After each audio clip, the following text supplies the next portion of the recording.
I come from a farming family, and my family has all been in the dairy business, cattle business all their life. And so I'm a little bit excited about some of the stuff he's doing. So guys, pay close attention to what you're going to hear tonight. My friend, Elite Pro 7, Kurt Heisey. Kurt, the floor is yours, my friend. Have at it. Hey, my friend, we're just excited to change the world together. And real science is something that is repeatable and duplicatable. When I looked at the science and the peer-reviewed studies, I was like, oh my goodness. I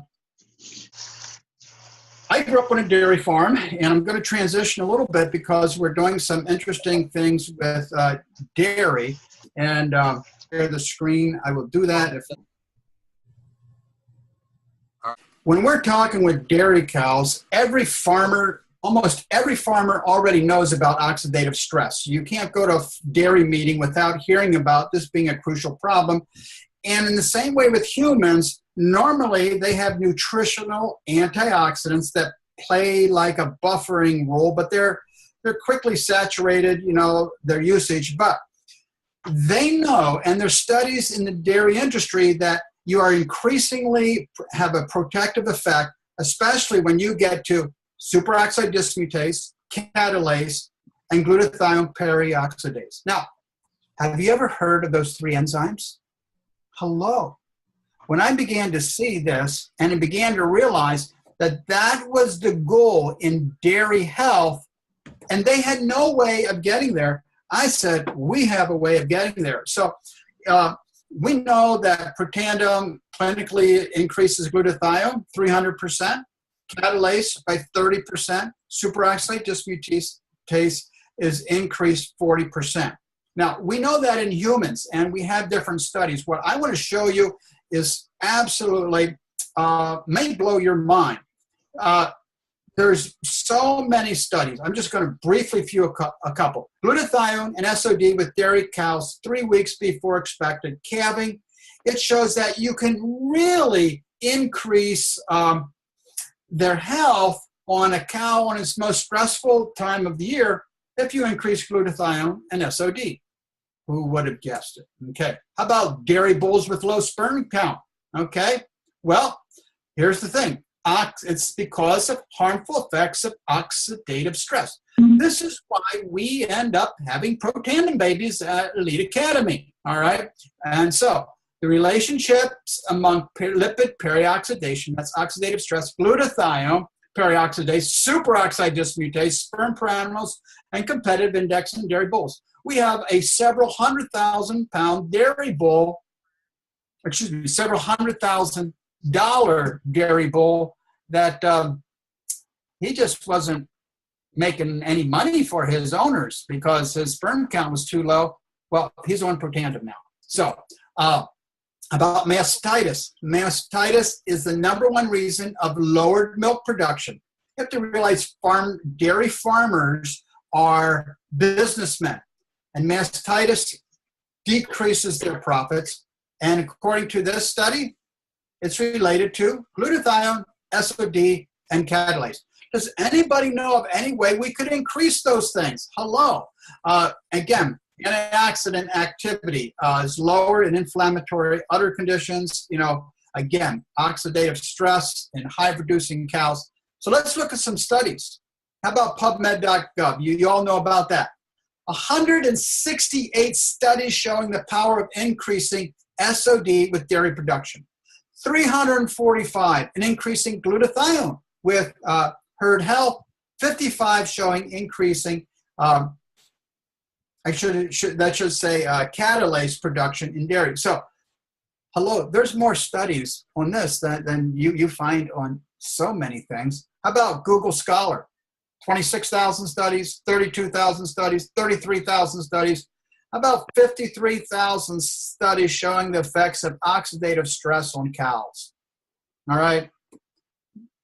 I began to realize through this study that what I have was a secret sauce that was going to increase Protandim. So we began to do a study, okay, and we had because we had many anecdotal stories of success. One farmer saving $10,000 a year, not having to use antibiotics or don't milk.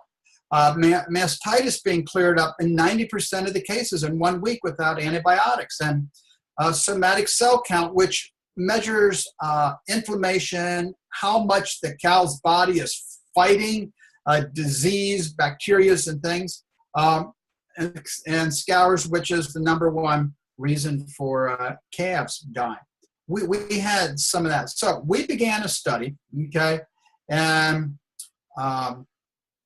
let me just show a little bit what we did. We had tests from the cows. We got the test strips. We measured it and we recorded it on cows that had a high somatic cell count. Okay, now that's really important. If you have a low somatic cell count for your herd of under 100,000, you get like bonuses for your milk. If it gets too high, the milk company cuts you off. Okay, so I want to show you this chart. You see the blue chart, this chart? Each pair of lines is a cow, okay? And this is a first week study. And the blue line is before Protandim. The green line is after 1 week of Protandim. Look at that. All the blue, there is not one green line that is higher than a blue line. I mean, it's absolutely amazing. And we had 4 different groups. One we gave 1 Protandim, one group we gave 2 Protandim, one group we gave 3, and one group we didn't give any. That's our control group.